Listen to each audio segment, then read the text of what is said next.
मैं बहुत हारा हुआ महसूस कर रहा हूं। मैं क्या करूं? मैं आपको 1 महीने के अंदर आपको इस मंशा से बाहर लेकर आने की तरकीब दे रहा हूं, जिससे आप जीवन में हारने वाली सोच से बाहर निकलकर कुछ नया देखेंगे और नया व बढ़ा कर देंगे। तो क्या है वह तरीका? वीडियो को लाइक और चैनल को सब्सक्राइब कर देना।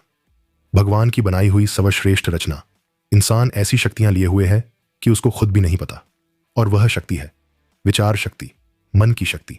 और यह मन एवं इसके विचार हमारे आसपास के माहौल, पारिवारिक परिस्थितियां और हमारी वैचारिक प्रखरता से बनते संवरते या फिर बिगड़ जाते हैं।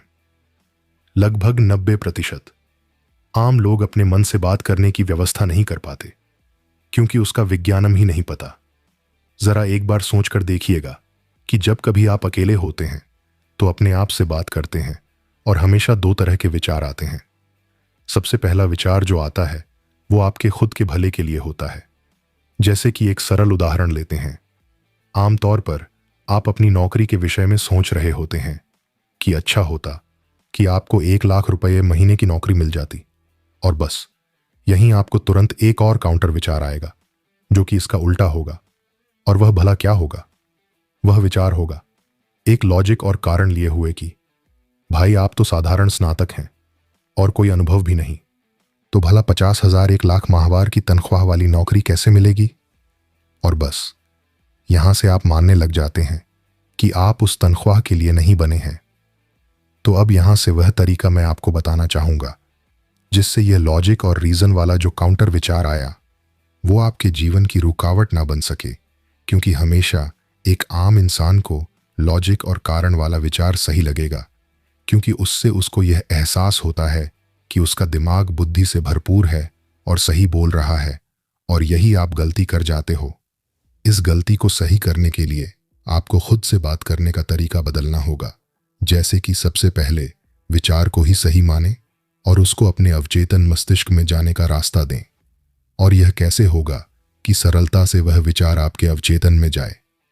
तो इसके लिए आप यह मान लीजिए कि हमेशा जब भी ऐसा विचार जो असंभव लगे लेकिन आपकी भलाई के लिए हो कि वह अच्छा और सकारात्मक विचार है, और अपने अवचेतन मस्तिष्क को एक नाम दे दीजिए, जैसे कि बिग बी। और जब भी कोई अच्छा विचार आए तो बस यह मानना होगा कि यह विचार बिग बी के लिए है, और अपने लॉजिक कारण वाले मस्तिष्क के विचार को मानना होगा कि यह नकारात्मक विचार बिग बी के लिए नहीं है। इस तरह से कुछ दिनों में आपके दोनों अच्छे और बुरे विचारों के लिए एक मान्यता बनती जाएगी, एक श्रृंखला बनने लगेगी कि जितने भी अच्छे विचार हैं वह बिग बी के लिए हैं और बाकी सभी लॉजिकल व कारणात्मक मस्तिष्क के लिए हैं, और उससे आपका कोई संबंध नहीं है। तो जब आपके चेतन मस्तिष्क को यह पता चलेगा कि यह मनुष्य तो मुझसे वार्तालाप ही नहीं कर रहा है, बल्कि सीधे सीधे अवचेतन मस्तिष्क के संपर्क में जा रहा है, यहां कुछ दिनों तक चेतन मन आपको बरगलाएगा, भ्रम पैदा करेगा, लेकिन आपको अपनी मान्यता पर अडिग रहना है। आप देखना कि लगभग 1 सप्ताह के अंदर ही आपको एहसास होगा कि कुछ भी विचारते समय आप सीधे अवचेतन मन यानी कि बिग बी को सोचते हो, और फिर अपने आप ही कोई भी नकारात्मक विचार रुक जाएगा। ऐसे में आपका चेतन मस्तिष्क भी धीरे धीरे सही रास्ते पर आ ही जाएगा। यहां आपने जो मान्यता अपने लिए बनाई वह काम करती है।